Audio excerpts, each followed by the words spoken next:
ദൈവനാമത്തിന് മഹത്വമുണ്ടാകട്ടെ. അതിപ്രധാനമായൊരു പുതിയ പുസ്തക പഠനം. അപ്പോസ്തലനായ പൗലോസ് റോമിലുള്ള വിശുദ്ധന്മാർക്ക് എഴുതിയ ലേഖനം. ഈ പുസ്തകത്തിൽ നിന്നുള്ള 6ാമത്തെ അവതരണത്തിലാണ് നാം ഇപ്പോൾ ആയിരിക്കുന്നത്. റോമർക്കെഴുതിയ ലേഖനം 1-ാം അധ്യായത്തിൻ്റെ 8 മുതൽ 15 വരെയുള്ള വേദഭാഗമാണ് നമ്മുടെ പഠന വിഷയം. സുവിശേഷം അറിയിക്കുവാൻ ഒരുങ്ങി നിൽക്കുന്ന പൗലോസ്. ഈ തലക്കെട്ടിലാണ് നമ്മൾ ഈ വേദഭാഗം മനസ്സിലാക്കാൻ പോകുന്നത്. സുവിശേഷം അറിയിക്കുവാൻ, ദൈവവചനം പ്രഘോഷിക്കുവാൻ ഒരുങ്ങി നിൽക്കുന്ന ഒരു മനുഷ്യൻ. 8 മുതൽ നമുക്ക് വായിച്ച് കേൾക്കാം. നിങ്ങളുടെ വിശ്വാസം സർവ്വലോകത്തിലും പ്രസിദ്ധമായിരിക്കുന്നതിനാൽ ഞാൻ ആദ്യം തന്നെ എൻ്റെ ദൈവത്തിന് യേശുക്രിസ്തു മുഖാന്തരം നിങ്ങൾക്കെല്ലാവർക്കും വേണ്ടി സ്തോത്രം ചെയ്യുന്നു.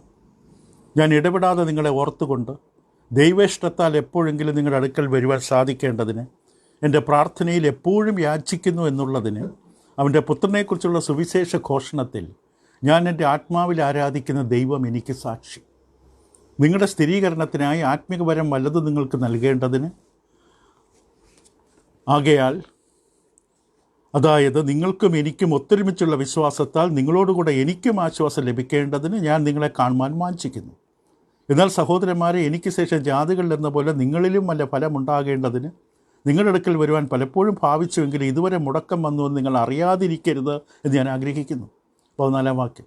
യവനന്മാർക്കും ബർബരന്മാർക്കും ജ്ഞാനികൾക്കും ബുദ്ധിഹീനർക്കും ഞാൻ കടക്കാരനാകുന്നു. അങ്ങനെ റോമയിലുള്ള നിങ്ങളോടും സുവിശേഷം അറിയിപ്പാൻ ഞാൻ ഒരുങ്ങിയിരിക്കുന്നു. വളരെ അനുഗ്രഹീതമായൊരു വേദഭാഗം. ഈ വേദഭാഗത്തിൻ്റെ പശ്ചാത്തലം, അവിടെ പൗലോസ് റോമിലുള്ള വിശ്വാസികളുടെ ദൈവജനത്തിൻ്റെ വിശ്വാസത്തെ ഓർത്ത് സന്തോഷം കൊള്ളുകയാണ്. അവരെ അതിനായി അഭിനന്ദിക്കുകയാണ്. റോമിലുള്ള വിശ്വാസികൾ, അവരെ താൻ കാണാൻ ആഗ്രഹിക്കുന്നു. ഒരു കൂട്ടം യഥാർത്ഥ ദൈവമക്കൾ. തൻ്റെ കാലത്ത് കത്തുകൾ നമുക്കറിയാം, നാം പറഞ്ഞു കഴിഞ്ഞു. കത്തുകൾ എഴുതുമ്പോൾ ആരംഭത്തിൽ തന്നെ നന്ദി കരേറ്റലുണ്ടാകും. നന്ദി കരേറ്റിക്കൊണ്ടെഴുതും. ഇവിടെയും പൗലോസ് 8-ാം വാക്യത്തിൽ അങ്ങനെയാണ് തുടങ്ങുന്നത്. ഈ വേദഭാഗത്തിൽ പ്രാർത്ഥനയുടെ ഊന്നൽ കാണാം. ഞാൻ നിങ്ങൾക്ക് വേണ്ടി ഇടവിടാതെ എപ്പോഴും പ്രാർത്ഥിക്കുന്നു. പൗലോസ് അവർക്ക് വേണ്ടി നന്ദി കരേറ്റി, അവർക്ക് വേണ്ടി മുടങ്ങാതെ ഇടവിടാതെ അവരെ ഓർക്കുകയാണ് തൻ്റെ പ്രാർത്ഥനയിൽ. അവരെല്ലാവർക്കും വേണ്ടി പ്രാർത്ഥിക്കുന്നുവെന്ന് പറഞ്ഞത്.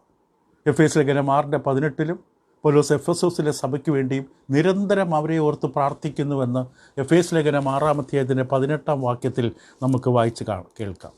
എഫേസ്യ ലേഖനം 6-ാം അധ്യായം 18-ാം വാക്യം. സകല പ്രാർത്ഥനയാലും യാചനയാലും ഏതു നേരത്തും ആത്മാവിൽ പ്രാർത്ഥിച്ചും അതിനായി ജാഗരിച്ചും കൊണ്ട് സകല വിശുദ്ധന്മാർക്കും എനിക്ക് വേണ്ടി പ്രാർത്ഥനയിൽ പൂർണ്ണ സ്ഥിരത കാണിപ്പിൻ. ഇത് അവിടെയുള്ള വിശ്വാസികളോടും പൗലോസ് ആവശ്യപ്പെടുന്നു. സകല പ്രാർത്ഥന യാചനയുണ്ട്, അപേക്ഷയുണ്ട്, പക്ഷപാതമുണ്ട്, സ്തോത്രമുണ്ട്, സ്തുതിയുണ്ട്. പ്രാർത്ഥന എല്ലാവിധത്തിലുള്ള പ്രാർത്ഥനകളാണ്. അങ്ങനെ പ്രാർത്ഥനയിൽ ഉറ്റിരിക്കാൻ പൗലോസ് ആവശ്യപ്പെടുകയാണ്. 1 തിമോത്തിയോസ് 2:1 പൗലോസ് തിമോത്തിയോസിനെ എഫെസോസിൽ അയക്കുമ്പോഴും ദൈവത്തോടെ ആദ്യം പ്രാർത്ഥിക്കേണ്ട പ്രാർത്ഥനാ വിഷയങ്ങൾ അവതരിപ്പിക്കും. അപ്പോൾ പൗലോസ് ഇവിടെയുള്ള റോമിലുള്ള വിശ്വാസികൾ അറിയണമെന്ന് ആഗ്രഹിക്കുന്നു. ഞാൻ നിങ്ങളെ കാണുവാൻ അതിയായി ആഗ്രഹിച്ചെങ്കിലും എന്തുകൊണ്ട് തടസ്സം വന്നു? 1900-ൽ പരം വർഷങ്ങൾ കഴിഞ്ഞു. ഏകദേശം AD 58 എഴുതപ്പെട്ട ലേഖനമാണ്. 1900-ൽ പരം വർഷങ്ങൾ കഴിഞ്ഞിട്ടും ഈ വേദഭാഗത്തിലുള്ള ആ ഊഷ്മള സ്നേഹബന്ധം ഇന്നും പ്രവഹിക്കുന്നത് കാണാം. പൗലോസ് റോമിലുള്ള അവരെ കണ്ടിട്ടില്ല, പക്ഷെ അവരോടുള്ള തൻ്റെ ആഴമേറിയ സ്നേഹബന്ധം, ക്രിസ്തുവിലുള്ള ആഴമേറിയ സ്നേഹബന്ധം, ആ ഊഷ്മളത ഈ വേദഭാഗം വായിക്കുമ്പോൾ ഇങ്ങനെ പുറമേ വെളിപ്പെടുകയാണ്. അവർക്ക് വേണ്ടിയുള്ള നിരന്തരമായ പ്രാർത്ഥന, അവരെ കാണാനുള്ള തൻ്റെ വാഞ്ച, ഹൃദയത്തെ സ്പർശിച്ചുകൊണ്ടുള്ള ഒരു കത്താണിത്. ഈ കത്ത് തീർച്ചയായും വായിക്കുമ്പോൾ അവരെ കത്ത് മാത്രമല്ല, ഇത് എഴുതിയ വ്യക്തിയെയും ഒരു പൂർണ്ണ ഹൃദയത്തോടെ സ്വീകരിക്കാൻ ഒരുങ്ങുകയാണ്. പൗലോസ് അവിടെ കടന്നു പോകാൻ ആഗ്രഹിച്ചതിൻ്റെ ഉദ്ദേശമാണ് 15-ാം വാക്യം. നമ്മളത് വായിച്ചു. അവിടെ പറഞ്ഞു, അങ്ങനെ റോമയിലുള്ള നിങ്ങളോടും സുവിശേഷം അറിയിപ്പാൻ എന്നാൽ ആവോളം ഞാൻ ഒരുങ്ങിയിരിക്കുന്നു. പൗലോസ് ഒരുങ്ങിയിരിക്കുകയാണ്. എന്തിന്? സുവിശേഷം അറിയിക്കാൻ, മറ്റൊരു കാര്യത്തിനല്ല. അപ്പോൾ പൗലോസിൻ്റെ ഒരുക്കമുള്ള ജീവിതം. ആദ്യമായി താൻ റോമിൽ പോകാനായിട്ട് ഒരുങ്ങി. തനിക്കൊരു ഒരുക്കം, റോമിൽ പോകണം. താനും അവരും തമ്മിലുള്ള ആ വിടവ് നികത്തുവാനായി താൻ ഒരു പാലം പണിയുന്ന പോലെയാണ് ഇവിടെ ചെയ്യുന്നത്. കാരണം അവർക്ക് വേണ്ടി നന്ദി അറിഞ്ഞതിന് ശേഷം 8-ാം വാക്യത്തിൽ നിങ്ങളുടെ വിശ്വാസം സർവ്വലോകത്തിലും പ്രസിദ്ധമായിരിക്കുന്നതിനാൽ ഞാൻ ആദ്യം തന്നെ എൻ്റെ ദൈവത്തിന് യേശുക്രിസ്തു മുഖാന്തരം നിങ്ങൾക്ക് എല്ലാവർക്കും വേണ്ടി സ്തോത്രം ചെയ്യുന്നു. ആദ്യം അവർക്ക് വേണ്ടി, അവർക്ക് എല്ലാവർക്കും വേണ്ടി, തന്നെ അവരെ കണ്ടിട്ടില്ലെങ്കിലും അവരെല്ലാവർക്കും വേണ്ടി, അവരുടെ വിശ്വാസത്തിന് വേണ്ടി ദൈവത്തോട് യേശുക്രിസ്തു മുഖാന്തരം സ്തോത്രം ചെയ്തു. അതുതന്നെ അവരുമായുള്ളൊരു ബന്ധം ഉറപ്പിക്കാൻ ഇടവരുത്തി. ഒരു വ്യക്തി നമുക്ക് വേണ്ടി നിരന്തരം പ്രാർത്ഥിക്കുന്നു എന്ന് കേൾക്കുമ്പോൾ ആ വ്യക്തിയെ നമ്മൾ കാണാൻ ആഗ്രഹിക്കും. ആ വ്യക്തിയോട് നന്ദി ഉണ്ടാകും. കൂടാതെ 9-ാം വാക്യം തുടർന്ന് പറഞ്ഞു, ഞാൻ ഇടവിടാതെ നിങ്ങളെ ഓർത്തുകൊണ്ട്, ഇടവിടാതെ നിങ്ങളെ ഓർക്കുകയാണ്. ആ കത്ത് കേൾക്കുമ്പോൾ അവരുടെ മനസ്സിലുണ്ടാകുന്ന സന്തോഷം എന്താണ്? ഒരാൾ നമ്മളെ ഇടവിടാതെ ഓർക്കുന്നു, വല്ലപ്പോഴും ഒരിക്കലല്ല, ഇടവിടാതെ നമ്മളെ ഓർത്തുകൊണ്ട് ദൈവേഷ്ടത്താൽ എപ്പോഴെങ്കിലും നിങ്ങളുടെ അടുക്കൽ വരുവാൻ സാധിക്കേണ്ട എൻ്റെ പ്രാർത്ഥന എപ്പോഴും യാചിക്കുന്നു. ഇടവിടാതെ എപ്പോഴും ആ വാക്കുകൾ ആവർത്തിക്കുകയാണ്. അപ്പോൾ അതിന് തുടർന്ന് പറയുന്ന എൻ്റെ 10-ാം വാക്യത്തിൽ ഈ പറഞ്ഞത് കൂടാതെ തന്നെ വളരെ വിശുദ്ധവും ഉന്നതവുമായിട്ടുള്ളൊരു ഒരു വാക്യം ഉപയോഗിക്കും, ഒരു പ്രയോഗം ഉപയോഗിക്കും. എന്താണത്? ദൈവം സാക്ഷി. എൻ്റെ ആത്മാവിൽ ആരാധിക്കുന്ന ദൈവം എനിക്ക് സാക്ഷി, ഞാൻ ഈ പറയുന്നത് സത്യമാണ്. നിങ്ങളെ ഞാൻ എപ്പോഴും ഓർക്കുന്നു, ഇടവിടാതെ പ്രാർത്ഥിക്കുന്നു, നിങ്ങളെ ഓർത്ത് സ്തുതിക്കുന്നു, നിങ്ങളെ കാണാൻ വാഞ്ചിക്കുന്നു. ഇതിലെല്ലാം ദൈവസാക്ഷിയാണ്. ദൈവത്തെ ഇതിന് കൂട്ടുപിടിക്കുമ്പോൾ അത് എത്രത്തോളം സത്യസന്ധമാണ്. മാത്രമല്ല, നിങ്ങൾ എനിക്ക് എത്രത്തോളം പ്രിയരാണ് എന്നതുകൂടി അതിലൂടെ കാണിച്ചു കൊടുക്കുകയാണ്. ഒരു പരിഭാഷ ഇങ്ങനെ പറയുന്നു, ഞാൻ പ്രാർത്ഥിക്കുമ്പോൾ നിങ്ങളെ ഓർക്കാതെ ഇന്നുവരെ ഇരുന്നിട്ടില്ല എന്ന് പറഞ്ഞാൽ അവർ തൻ്റെ പ്രാർത്ഥനയിൽ എപ്പോഴും ഇവരുണ്ട്. പൗലോസ് അധ്വാനിച്ച ഇടങ്ങളിലുള്ള വിശുദ്ധന്മാർക്ക് വേണ്ടി മാത്രമല്ല തൻ്റെ പ്രാർത്ഥന ഒതുക്കിയത്. നമുക്ക് വേണമെങ്കിൽ ന്യായീകരിക്കാൻ, ഞാൻ അവരെ കണ്ടിട്ടില്ല, അവിടെ പേരറിയില്ല, അവിടെയുള്ള വിശുദ്ധന്മാരെക്കുറിച്ച്, അവിടുത്തെ കൂട്ടായ്മയെക്കുറിച്ച് എനിക്കൊന്നും അറിയില്ല, അതുകൊണ്ട് എനിക്കൊന്നും പ്രാർത്ഥിക്കാൻ പറ്റുന്നില്ല. പൗലോസ് അങ്ങനെയല്ല. താൻ അധ്വാനിച്ചിട്ടില്ലാത്ത ഇടത്തിലുള്ള വിശ്വാസികൾക്ക് വേണ്ടി പ്രാർത്ഥിക്കും. അത് എഫെസോസ് ലേഖനം, എഫീസ് ലേഖനം 1:15-16, ഫിലിപ്പിയർ 1:3-4, 1 തെസ്സലോനിക്കർ 1:2-3. താൻ ദൈവവചനം പ്രസംഗിച്ചിട്ടില്ലാത്ത, സുവിശേഷം അറിയിക്കാൻ പോയിട്ടില്ലാത്ത ഇടങ്ങളിലുള്ളവർക്ക് വേണ്ടി കൂടി പ്രാർത്ഥിക്കുക. ഏറ്റവും വലിയ ഉദാഹരണമാണ് റോമിലുള്ള വിശുദ്ധന്മാർ. അവിടെയുള്ള പ്രാദേശിക ഇടവക താൻ സന്ദർശിച്ചിട്ടില്ല എങ്കിൽ അവർക്ക് വേണ്ടി അത്ര തീവ്രമായി പ്രാർത്ഥിക്കുന്നു. നമുക്ക് വേണമെങ്കിൽ കണ്ടിട്ടില്ലാത്ത ഇടത്ത് വേണ്ടി ചുമ്മാ ഒരു പരാമർശം പ്രാർത്ഥന നടത്താം. പക്ഷേ ഇടവിടാതെ നിരന്തരം ആത്മാർത്ഥമായി എപ്പോഴും പ്രാർത്ഥിക്കുക എന്നൊക്കെ പറയുമ്പോൾ അത് വളരെ അനുഗ്രഹീതമായൊരു സത്യമാണ്. ഇപ്പോൾ റോമിലുള്ള വിശ്വാസികൾക്ക് വേണ്ടി പൗലോസ് പ്രാർത്ഥിക്കുമ്പോൾ അത് തീവ്രമായ ആവശ്യമായിരുന്നു. 9-10 വാക്യങ്ങൾ അതാണ് അവിടെ വെളിപ്പെടുത്തിയത്. ഞാൻ ഇടപെടാതെ നിങ്ങളെ ഓർത്തുകൊണ്ട് ദൈവേഷ്ടത്തിൽ എപ്പോഴെങ്കിലും നിങ്ങളുടെ അടുക്കൽ വരുവാൻ സാധിക്കണം, എൻ്റെ പ്രാർത്ഥനയിൽ എപ്പോഴും യാചിക്കുന്നു എന്നുള്ളതിന് അവൻ്റെ പുത്രനെക്കുറിച്ചുള്ള സുവിശേഷ ഘോഷണത്തിൽ ഞാൻ എൻ്റെ ആത്മാവിൽ ആരാധിക്കുന്ന ദൈവം എനിക്ക് സാക്ഷി എന്ന് പറയുമ്പോൾ പൗലോസ് ഒരു നല്ല സുഗമമായ സന്തോഷം നിറഞ്ഞൊരു യാത്ര റോമിലേക്ക് പ്രതീക്ഷിക്കുകയാണ്. ഞാൻ നിങ്ങളെ കാണുവാൻ വാഞ്ചിക്കുന്നു. 11-ാം വാക്യം 12-ാം വാക്യത്തിലും ആ പ്രയോഗം കാണാം. ഞാൻ നിങ്ങളെ കാണുവാൻ വാഞ്ചിക്കുന്നു. അത്രമാത്രം പ്രതീക്ഷയാണ്. ആ പ്രതീക്ഷ നീളും തോറും അതിൻ്റെ തീവ്രത നിമിത്തം തനിക്ക് വേദനയുണ്ടാവുകയാണ്. കാത്തിരിപ്പ് നീളും തോറും വേദന വർദ്ധിക്കുകയാണ്. കാണാൻ പറ്റുന്നില്ലല്ലോ, കാണാൻ സാധിക്കുന്നില്ലല്ലോ, പോകാൻ പറ്റുന്നില്ലല്ലോ. അതേസമയത്ത് പൗലോസ് ഇത് പറയുമ്പോൾ തീർച്ചയായും ആരെങ്കിലും തന്നോട് ഒരു ചോദ്യം ചോദിക്കുമെന്ന് എനിക്കറിയാം. തൻ്റെ ലേഖനങ്ങളെല്ലാം കാണാം ആ രീതി. പ്രത്യേകിച്ച് റോമലേഖനത്തിൽ താൻ പറയുന്ന കാര്യത്തിന് എതിർവാദമുണ്ടാകും. മറ്റുള്ളവരുടെ മനസ്സിലൂടെയും താൻ ചിന്തിക്കുന്നുണ്ട്. താൻ ഇങ്ങനെ പറയുമ്പോൾ ഇങ്ങനൊരു ചോദ്യം ഒരു പക്ഷേ ഉണ്ടാകാം. എന്താ ഉണ്ടാകാമെന്ന ചോദ്യം? പൗലോസ്, താങ്കൾ പറയുന്ന പോലെ ഇത്രമാത്രം ആത്മാർത്ഥയും വാഞ്ചയും ആഗ്രഹവും ഞങ്ങളെ കാണാനുണ്ടായിരുന്നെങ്കിൽ എന്തുകൊണ്ട് ഇതുവരെ വന്നില്ല? അദ്രിയ കടലിനപ്പുറമുള്ള മക്കതോനിയ സ്ഥലം വരെ അങ്ങ് വന്നിട്ടുണ്ടല്ലോ. അവിടെ ഇങ്ങോട്ട് വരെ വളരെ ദൂരമുണ്ടായിരുന്നില്ലല്ലോ. വേണമെങ്കിൽ വരാമായിരുന്നല്ലോ. അപ്പോൾ ഈ പറയുന്നതിന് വാസ്തവമുണ്ടോ? ഇങ്ങനെയൊക്കെ ഒരു സംശയം ഇവിടെ ഉണ്ടാകുമെന്നുള്ളത് കൊണ്ടാണ് ദൈവം എനിക്ക് സാക്ഷി, ഞാൻ ഈ പറയുന്നതിന് ദൈവം സാക്ഷി എന്ന് പറഞ്ഞത്. താൻ പ്രതീക്ഷിക്കുന്നു ചിലപ്പോൾ ചോദ്യങ്ങളുണ്ടാകാം, സംശയമുണ്ടാകാം, താൻ പറയുന്നത് സത്യമാണോ ഇല്ലയോ എന്നുള്ളൊരു ചോദ്യമുണ്ടാകാം. നമ്മൾ സംസാരിക്കാൻ മറുവശത്ത് മനുഷ്യരെങ്ങനെ ചിന്തിക്കുന്നു കൊണ്ട് തിരിച്ചറിയുന്നത് നല്ലതാണ്. പൗലോസ് അത് വ്യക്തമായി. കൂടാതെ അത് 15-ാം അധ്യായത്തിൽ വരുമ്പോൾ ഇതിനെക്കുറിച്ച് പൗലോസ് വളരെ വ്യക്തമായി 15-ാം അധ്യായത്തിൻ്റെ 19 മുതൽ 24 വരെയുള്ള വാക്യങ്ങളിൽ എന്തുകൊണ്ടാണ് എനിക്ക് വരാൻ സാധിക്കാത്തതെന്ന് വ്യക്തമായി വിശദീകരിക്കും. 15-ാം അധ്യായത്തിൻ്റെ 19 മുതൽ 24 വാക്യങ്ങളിൽ പറയുമ്പോൾ, ഞാൻ യെരുശലേം മുതൽ ഇരുല്യ ദേശത്തോളം ചുറ്റി സഞ്ചരിച്ച് ക്രിസ്തുവിൻ്റെ സുവിശേഷഘോഷണം പൂരിപ്പിച്ചിരിക്കുന്നു എന്ന് പറഞ്ഞുകൊണ്ട് മറ്റുള്ളതിൻ്റെ അടിസ്ഥാനത്തിൽ പണിയാതിരിക്കേണ്ടതിന് ക്രിസ്തുവിൻ്റെ നാമം അറിഞ്ഞിട്ടുള്ള ഇടത്തിലല്ല എന്നൊക്കെ പറഞ്ഞു. അതുകൊണ്ട് ഈ ദൈവം ഏൽപ്പിച്ച ഉത്തരവാദിത്തം ചെയ്ത തിരക്കിനുള്ളിൽ എനിക്ക് വരാൻ ആഗ്രഹമുണ്ടെങ്കിലും ദൈവം ഏൽപ്പിച്ച ജോലി തികയ്ക്കണമെന്നുള്ള അധ്വാനത്താൽ എനിക്ക് വരാൻ സാധിച്ചില്ല. എനിക്ക് ആശയില്ലാഞ്ഞിട്ടല്ല, ആഗ്രഹമില്ലാഞ്ഞിട്ടല്ല. പക്ഷേ കർത്താവിനെ ഏൽപ്പിച്ച ചില ദൗത്യമുണ്ട്. സുവിശേഷ ഘോഷണം, കർത്താവിൻ്റെ നാമം അറിഞ്ഞിട്ടില്ലാത്ത ഇടങ്ങളിലെല്ലാം പ്രസംഗിക്കേണ്ടമെന്ന് കർത്താവിനോട് ആവശ്യപ്പെട്ടപ്പോൾ ആ ദൗത്യത്തിൽ ഞാൻ മുന്നോട്ട് പോകേണ്ടി വന്നു. അത് 15-ാം അധ്യായത്തിൻ്റെ 19 മുതൽ 24 വാക്യം നമുക്ക് കാണാൻ സാധിക്കും. അപ്പോൾ ഈ വേദഭാഗത്ത് റോമാലേഖനം 1-ാം അധ്യായത്തിൻ്റെ 8 മുതൽ 15 വാക്യങ്ങൾ നമ്മൾ നോക്കുമ്പോൾ 2 കാര്യങ്ങൾ എടുത്തു നിൽക്കുകയാണ്, ഉയർന്നു നിൽക്കുകയാണ്. ഒന്ന്, റോമിലേക്ക് പോകണമെന്ന് താൻ ആഗ്രഹിച്ചു പ്രാർത്ഥിച്ചു. ഒരു പ്രാർത്ഥനയെ നിർത്തിയില്ല, നിരന്തരം പ്രാർത്ഥിച്ചു. പക്ഷേ ദൈവത്തിൻ്റെ ഉത്തരം നോ, ഇല്ല എന്നായിരുന്നു, വേണ്ട എന്നായിരുന്നു. അങ്ങനെ ഒരു ഉത്തരം കിട്ടിയിട്ടും പൗലോസ് പ്രാർത്ഥന നിർത്തിയില്ല. ഇടവിടാതെ പ്രാർത്ഥിച്ചു.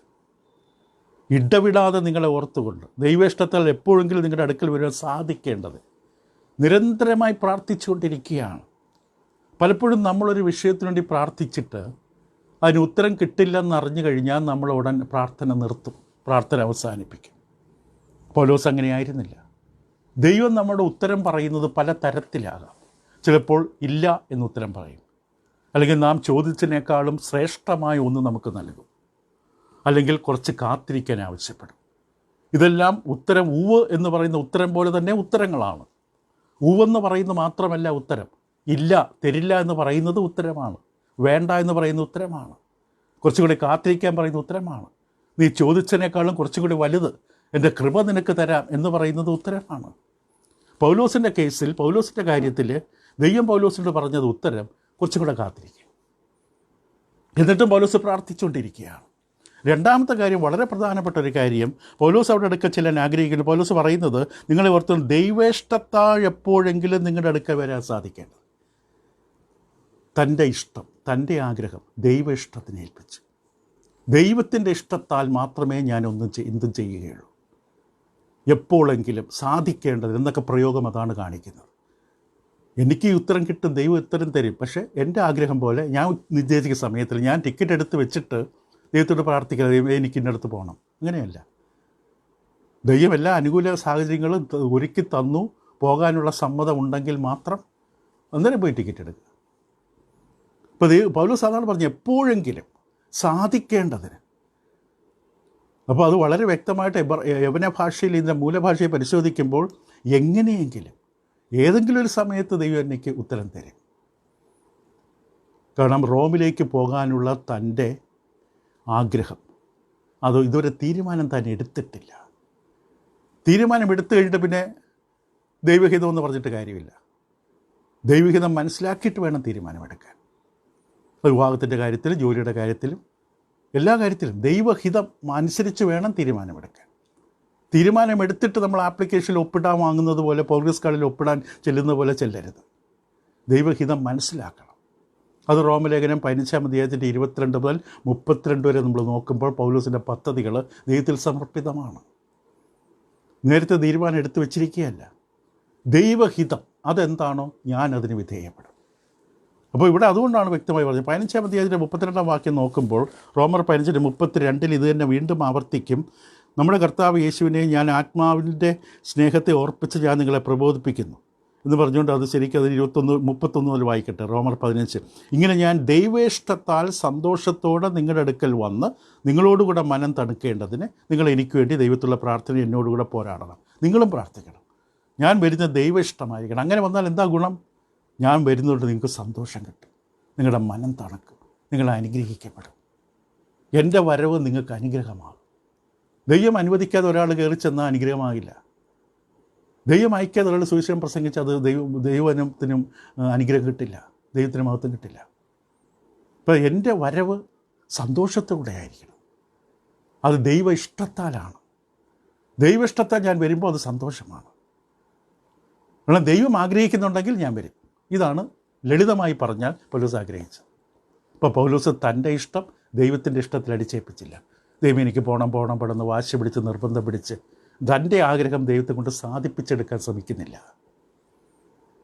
ദൈവഹിതം എനിക്കറിയാമെന്ന രീതിയിൽ എടുത്തിയാടി ഓടുന്നില്ല. അതിന് പകരം തൻ്റെ ആഗ്രഹം, തൻ്റെ വാഞ്ച ദൈവസന്നിധിയിൽ സമർപ്പിച്ച് നിരന്തരം പ്രാർത്ഥിച്ചു കൊണ്ടിരിക്കുകയാണ്. അപ്പോൾ ഇതുപോലെ ആയിരിക്കണം എല്ലാ ദൈവമക്കളും ഓരോ കാര്യങ്ങൾ ചെയ്യുമ്പോൾ. മറ്റൊരു കാര്യം, പൗലോസ് റോമിലേക്ക് പോകാൻ ആഗ്രഹിച്ചെന്ന് മാത്രമല്ല, താൻ പോകാൻ ആഗ്രഹിച്ചത് എന്തിനു വേണ്ടിയാണ്? സുവിശേഷം പ്രസംഗിക്കാനാണ്. സുവിശേഷം പ്രസംഗിക്കാൻ. അന്നത്തെ കാലത്ത്, പൗലോസിൻ്റെ കാലത്ത് റോം എന്ന പട്ടണത്തിലേക്ക് പോകാൻ ആഗ്രഹിക്കാത്തവരാരും കാണില്ല. ലോകത്തിന് എല്ലായിടത്തുനിന്നും ആൾക്കാർ റോം സന്ദർശിക്കാൻ പോകും. അത്രയും പ്രസിദ്ധമാണ്. റോമൻ സാമ്രാജ്യത്തിൻ്റെ കേന്ദ്രമാണ് റോമൻ നഗരം. അനേക ജനങ്ങൾ അവിടെ പോകാൻ, അവിടെ കാണാൻ ഇഷ്ടം പോലെയുണ്ട് അവിടെ. പക്ഷേ എല്ലാവരും പോകാൻ ആഗ്രഹിക്കുന്നത് സഞ്ചാരിയായിട്ടാണ്, യാത്രക്കാരായിട്ടാണ്, സന്ദർശകരായിട്ടാണ്. പക്ഷേ പൗലോസ് പോകാൻ ആഗ്രഹിച്ചത് ആത്മാക്കളെ നേടാനാണ്. ഈ നശിച്ച ലോകത്തിൽ, നശിച്ച പട്ടണത്തിലേക്ക് താൻ പോകാൻ ആഗ്രഹിച്ചത് അവിടെയുള്ള ആത്മാക്കൾക്ക് വേണ്ടിയാണ്. അതാണ് പരിചയ വാക്ക്. ഞാൻ നിങ്ങളോടും, അങ്ങനെ റോമയിലുള്ള നിങ്ങളോടും സുവിശേഷം അറിയിപ്പാൻ, സഭയിലുള്ളവരോടല്ല സുവിശേഷം അറിയിക്കുന്നത്, പുറത്തുള്ളവരോട് ഞാൻ ആവോളം ഒരുങ്ങിയിരിക്കുന്നു. ഒരുവിധം നമ്മൾ പറഞ്ഞാൽ ബസ് സഞ്ചി ഇങ്ങനെ ബാഗ് പാക്ക് ചെയ്ത് വെച്ചിരിക്കുന്ന പോലെയാണ്. ദൈവം പറയുന്ന സമയത്ത് ഞാൻ പോകാൻ റെഡിയാണ്. ദൈവം പറഞ്ഞാൽ പിന്നെ വൈകില്ല, ഞാൻ ആവോളം ഒരുങ്ങിയിരിക്കുകയാണ്. എന്താണ് ഇത്രമാത്രം ഒരുക്കത്തിൻ്റെ കാരണം? പല കാരണങ്ങൾ പറയാം. 4 കാരണങ്ങൾ. ആദ്യത്തെ ഒരു കാരണം നമുക്ക് പറഞ്ഞിട്ട് ബാക്കി നാളെ തുടരാം. ഒന്നാമത്തെ കാരണം 8-ാം വാക്യം തന്നെയാണ്. നിങ്ങളുടെ വിശ്വാസം സർവ്വലോകത്തിലും പ്രസിദ്ധമായിരിക്കുന്നതിനാൽ ഞാൻ ആദ്യം തന്നെ എൻ്റെ ദൈവത്തിന് യേശുക്രിസ്തു മുഖാന്തരം നിങ്ങൾക്ക് എല്ലാവർക്കും വേണ്ടി സ്തോത്രം ചെയ്യുന്നു. റോമിലുള്ള വിശ്വാസികൾ, അവരുടെ വിശ്വാസം തന്നെ വല്ലാതെ ആകർഷിച്ച വിശ്വാസം, പ്രസിദ്ധമായ വിശ്വാസം. ആദ്യം തന്നെ എന്ന് പറഞ്ഞാൽ 2-3 കാരണങ്ങളുണ്ടെന്നല്ല. പൗലോസ് പറയുന്നത് ആദ്യം തന്നെ എന്ന വാക്കിൻ്റെ അർത്ഥം ആദ്യം ഞാൻ ചെയ്യും. നിങ്ങളെക്കുറിച്ച് കേട്ടപ്പോൾ ആദ്യം ചെയ്യുന്നത് നിങ്ങളെ ഓർത്ത് ദൈവത്തിന് സ്തോത്രം ചെയ്തു. ഇങ്ങനെയുള്ള ദൈവമക്കളുണ്ടല്ലോ ഭൂമിയിൽ, ഇങ്ങനെയുള്ള ദൈവജനമുണ്ടല്ലോ. ആ വാക്കൊന്നുകൂടെ വായിക്കട്ടെ. നിങ്ങളുടെ വിശ്വാസം സർവ്വലോകത്തിലും പ്രസിദ്ധമായിരിക്കുന്നതിനാൽ ഞാൻ ആദ്യം തന്നെ എൻ്റെ ദൈവത്തിന് യേശുക്രിസ്തു മുഖാന്തരം. എന്നാൽ ദൈവത്തിൻ്റെ അടുക്കൽ ചെല്ലാൻ യേശുവാണ് മാധ്യസ്ഥൻ. യേശുവിലൂടെ അല്ലാതെ ദൈവത്തിൽ പോകാൻ പറ്റില്ല. യേശുവാണ് ഏക വഴി. യേശുക്രിസ്തു മുഖാന്തരം എന്ന് പറഞ്ഞാൽ യേശുവിൻ്റെ മധ്യസ്ഥതയെ ഓർമ്മിപ്പിക്കുന്നു. 1 തിമോത്തിയോസ് 2:5 ദൈവത്തിൻ്റെ മനുഷ്യർക്ക് ഏക മധ്യസ്ഥൻ. എഫേസ്യർ 5:20 യേശുവിൻ്റെ നാമത്തിലാണ് പ്രാർത്ഥിക്കേണ്ടത്. കൊലോസ്യർ 3:17 വാക്കിനോലോ ക്രിയയിൽ എന്ത് ചെയ്താലും യേശുവിൻ്റെ നാമത്തിൽ. എബ്രായ ലേഖനം 13-ാം അധ്യായത്തിൻ്റെ 15-ാം വാക്യം അവിടെയും കാണാം. അതുകൊണ്ട് അവൻ മുഖാന്തരം നാം ദൈവത്തിൻ്റെ അവൻ്റെ നാമത്തെ ഏറ്റുപറയുന്ന അധരബലം എന്ന സ്തോത്രയാഗം ഇടപെടാതെ അർപ്പിക്കണം. യേശുക്രിസ്തു മുഖാന്തരം. യാഗം യേശു മുഖാന്തരമാണ്. 1 പത്രോസ് 2:5 അവൻ മുഖാന്തരമാണ്. യേശുക്രിസ്തു മുഖാന്തരം ദൈവത്തിന് നന്ദി പറയുകയാണ്. അപ്പോൾ ഇവരോട് എഴുതുന്ന കത്തിൽ പൗലോസ് ആദ്യം അവരെ അഭിനന്ദിച്ചു, നന്ദി കരയറ്റി. നിങ്ങളുടെ വിശ്വാസത്തിനായി ഞങ്ങൾ ദൈവത്തെ സ്തുതിക്കുന്നു, ഞാൻ ദൈവത്തെ സ്തുതിക്കുന്നു. കൊരിന്ത്യ ലേഖനത്തിൽ പൗലോസ് എഴുതുമ്പോൾ അതിൻ്റെ 1-ാം അധ്യായത്തിന് 4 മുതൽ 7 വാക്യങ്ങളിൽ 1 കൊരിന്ത്യർ 1-ാം അധ്യായത്തിൽ നിങ്ങൾക്ക് ക്രിസ്തുയേശുവിൽ നൽകപ്പെട്ട ദൈവകൃപ നിമിത്തം, അവിടെ ദൈവകൃപ നിമിത്തം ഞാൻ എൻ്റെ ദൈവത്തിൽ നിങ്ങളെക്കുറിച്ച് എപ്പോഴും സ്തോത്രം. അത്രയും പരിതാപകരമായ തരം താഴ്ന്ന ജീവിത രീതിയിൽ അടിമപ്പെട്ട് കിടന്ന കൊരിന്ത സഭയ്ക്ക്, കൊരിന്ത പട്ടണത്തിലുള്ള ജനങ്ങൾക്ക് ദൈവത്തിൻ്റെ കൃപ കിട്ടി. പൗലോസ് അതിനെ ഓർത്ത് ദൈവത്തിന് സ്തോത്രം ചെയ്യുകയാണ്. ക്രിസ്തുവിൻ്റെ സാക്ഷ്യം നിങ്ങൾ ഉറപ്പായിരിക്കുന്ന പോലെ അവനിൽ നിങ്ങൾ സകലത്തിലും, വിശേഷ സകല വചനത്തിലും വേണ്ട സകല പരിജ്ഞാനത്തിലും സമ്പന്നരായി തീർന്നു. ഇങ്ങനെ നിങ്ങൾ ഒരു കൃപാവരത്തിലും കുറവില്ലാത്തവരായി നമ്മുടെ കർത്താവ് യേശുവിൻ്റെ പ്രത്യക്ഷത കാത്തിരിക്കുന്നു. 1 കൊരിന്ത്യർ 1-ാം അധ്യായം 4 മുതൽ 7 വരെ. ഇവിടെ റോമലേഖനത്തിൽ പൗലോസ് ഇവിടെ വിശ്വാസത്തോട് ദൈവത്തെ സ്തുതിക്കുകയാണ്.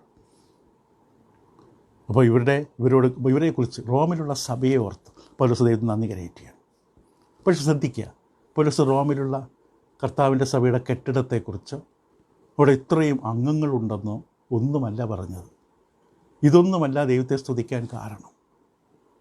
നമ്മൾ പലപ്പോഴും ഊന്നൽ മാറാറുണ്ട്.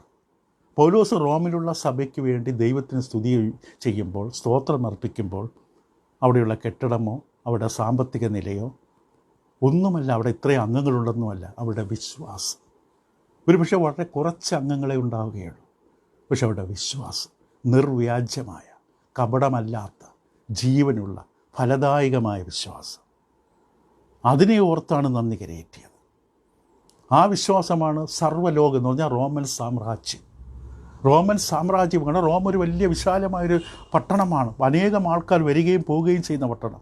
അവിടെ നിന്ന് അനേകം ലോകത്തിന് പലയിടത്തേക്ക് പോകുന്നു, പലയിടത്തു നിന്ന് ആൾക്കാർ അവിടേക്ക് വരുന്നു. അവിടെ വന്ന ദൈവമക്കൾ ഉൾപ്പെടെയുള്ളവർ സഞ്ചരിക്കുന്ന കാലം. ഇപ്പോൾ റോമിലുള്ള സഭയെക്കുറിച്ച് അറിയുകയും കേൾക്കുകയും ചെയ്ത പലര് അവർ പോയ റോമൻ സാമ്രാജ്യത്തിൻ്റെ പലയിടങ്ങളിലുള്ള അവരുടെ കൂട്ടായ്മയിൽ ചെന്നിട്ട് റോമിലുള്ള സഭയെക്കുറിച്ച് പറഞ്ഞു. അവരുടെ വിശ്വാസികളുടെ വിശ്വാസത്തെക്കുറിച്ച്, അവരുടെ ഭക്തിയെക്കുറിച്ച് പറഞ്ഞു. പ്രസിദ്ധമായി മാറി ആ കാലത്ത് റോമിലുള്ള സഭയിലെ ദൈവമക്കളുടെ വിശ്വാസം. റോം എന്തെന്ന് മറക്കരുത്. റോം വിഗ്രഹാരാധനയുടെ പട്ടണമാണ്, അന്ധവിശ്വാസത്തിൻ്റെ നഗരമാണ്, ഭൗതികവാദം കുടികൊത്തുകൊള്ളുന്ന വാഴുന്ന സ്ഥലമാണ്, ക്രിസ്ത്യാനിത്യത്തിനെതിരെയുള്ള സകല പോരാട്ടങ്ങളും നടക്കുന്ന സ്ഥലമാണ്.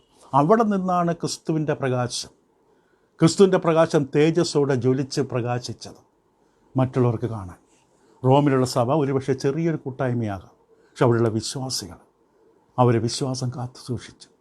എല്ലാ പ്രതികൂല സാഹചര്യത്തിലും, എല്ലാ എതിർപ്പിൻ്റെയും പോരാട്ടത്തിനിടവിലും. റോമലേഖനം 1-ാം അധ്യായത്തിൻ്റെ 21 മുതൽ 32 വരെ നമ്മൾ പഠിക്കുമ്പോൾ അവിടെ എത്രത്തോളം അശുദ്ധി നിറഞ്ഞ, എത്രത്തോളം അത്യാഗ്രഹവും അനീതിയും ദുഷ്ടതയും ദുർബുദ്ധിയും നിറഞ്ഞ അസൂയ, കൊല, പിണക്കം, കപട, ദുശ്ശീല, ഏഷണി, കുരളക്കാർ, നിഷ്ഠൂരക്കാർ, ഗർവിഷ്ഠന്മാർ, ആത്മപ്രശംസക്കാർ, ഇങ്ങനെയുള്ളൊരു വലിയ പട്ടിക കാണാം. ഇത്രമാത്രം ജീവിതശൈലികളുള്ളൊരു പട്ടണം, അഴിമതിയും എല്ലാം അതിക്രമങ്ങളും തിന്മയും ദുഷ്ടതയും നിറഞ്ഞു കിടക്കുന്ന പട്ടണത്തിൻ്റെ നടുവിൽ ഒരു കൂട്ടം ദൈവമക്കൾ യഥാർത്ഥ വിശ്വാസികളായി ജീവിച്ച്. നമ്മളൊരു സാഹചര്യത്തെ കുറ്റപ്പെടുത്തും. നമ്മുടെ പട്ടണം ഇങ്ങനെയാണ്, എൻ്റെ അയൽക്കാരിങ്ങനെയാണ്, ഞാൻ ഇടപെടുന്നവർ ഇത്തരത്തിലാണ്, ഞാൻ പോകുന്ന കൂട്ടായ്മയിൽ പലരും കപടമാണ്, കള്ളത്തരമാണ്, അതുകൊണ്ടാണ് ഞാനും ഇങ്ങനെ, ആ കുടുംബത്തിൽ ആ മകൻ ഇങ്ങനെയാണ്, ആ മകൾ ഇങ്ങനെയാണ്, അതുകൊണ്ടാണ് ഞാനും ഇങ്ങനെ. ഇത്ര വലിയ കപടതയാണ് ഈ ന്യായത്തിൽ നടത്തുന്നത്. ഇങ്ങനൊരു പട്ടണത്തിൽ ഒരു സമൂഹം ലോകം മുഴുവൻ പ്രസിദ്ധമാകുന്ന തരത്തിലുള്ള വിശ്വാസത്തിൽ ഉറച്ചു നിന്നെങ്കിൽ ഇതാർക്കാണ് അസാധ്യം? അപ്പോൾ എന്തുകൊണ്ടാണ് പലർക്കും സാധിക്കാത്തത്? ആത്മാർത്ഥതയില്ല ദൈവത്തോട്, ദൈവത്തോട് സ്നേഹവും ഭയവുമില്ല. ഈ പട്ടണത്തിനടുവിലുള്ള വിശ്വാസികൾ ഒരു വിശ്വാസികളായി ജീവിച്ചു. അതുമാത്രമല്ല, മറ്റുള്ളവർക്ക് ആശ്വാസമായി, മറ്റുള്ളവർക്ക് ബലം കൊടുത്തു. ഇവരെക്കുറിച്ച് കേട്ടവരെല്ലാം ബലപ്പെട്ടു. നമുക്കും ജീവിക്കണം, നമുക്ക് ജീവിക്കാൻ കഴിയും എന്ന് മനസ്സിലായി. ഇതാണ് ഒന്നാമത്തെ കാരണം പൗലോസ് അവിടെ പോകാൻ ആഗ്രഹിച്ചതിൻ്റെ. രണ്ടാമത്തെ കാരണം, തൻ്റെ വരവ് അവർക്ക് അനുഗ്രഹമാകണം. അതിനെക്കുറിച്ച് നമുക്ക് അടുത്ത ദിവസം ചിന്തിക്കാം. നമ്മുടെ ജീവിതം ഒന്ന് പരിശോധിക്കാം. നമ്മൾ എന്തിനാണ് ഒരുങ്ങിയിരിക്കുന്നത്? കർത്താവ് യേശു വരും, നമ്മൾ ഒരുങ്ങിയിട്ടുണ്ടോ? വരുമ്പോൾ നമ്മൾ വിശുദ്ധരായി കാണപ്പെടുമോ? സുവിശേഷം അറിയിക്കുന്ന ദൗത്യം നമ്മെ ഏൽപ്പിച്ചിട്ടാണ് പോയത്. അതിൽ നമ്മൾ എത്രത്തോളം വിശ്വസ്തരായി? സുവിശേഷം അറിയിക്കുന്ന ദൗത്യം നമ്മെ ഏൽപ്പിച്ചിട്ടാണ് കർത്താവ് പോയത്. നാം അതിൽ വിശ്വസ്തരോട് ചെയ്യുന്നുണ്ടോ? നമ്മുടെ കാലാവസ്ഥ എന്തുമാകട്ടെ, കഴിയുന്ന വിധത്തിൽ ചെയ്യുന്നുണ്ടോ? ദൈവം നമ്മൾ ചോദിക്കേണ്ട ദിവസം വരും. തുടരാം അടുത്ത ദിവസം. ആത്മാർത്ഥമായി വചനം കേൾക്കുമ്പോൾ അത് ഉൾനടുക. കേട്ടതുകൊണ്ട് മാറ്റം വരില്ല, കേൾക്കുന്നവനെ ഉൾനടണം. ലോകത്തിൽ മിക്കവരും വചനം കേൾക്കുന്നവരാണ്, ഒരു മാറ്റവുമില്ല. തിന്മയിൽ നിന്ന് തിന്മയിലേക്ക് ഇരട്ടിച്ച നരകയോഗ്യരാകുകയാണ്, കൂടുതൽ തിന്മയിലേക്ക് പോവുകയാണ്. കാരണം കേൾക്കുന്നു വചനം, പക്ഷെ അതിനെ ധ്യാനിക്കുകയോ ഉൾനടുകയോ ആത്മാർത്ഥമായി അതനുസരിച്ച് ജീവിക്കാൻ ശ്രമിക്കുകയോ ദൈവകൃപയ്ക്ക് യാചിക്കുകയോ ചെയ്യുന്നില്ല. നമ്മുടെ കർത്താവിൻ്റെ നാമത്തെ അപമാനിക്കുന്ന തുല്യമാണ്. വചനം കേട്ടിട്ട് ജീവിതത്തിന് മാറ്റം വരുന്നില്ല. ഈ ലോകമാണിത്. സൂക്ഷിക്കുക. ദൈവം നിങ്ങളെ സഹായിക്കട്ടെ. തുടരാം അടുത്ത ദിവസം.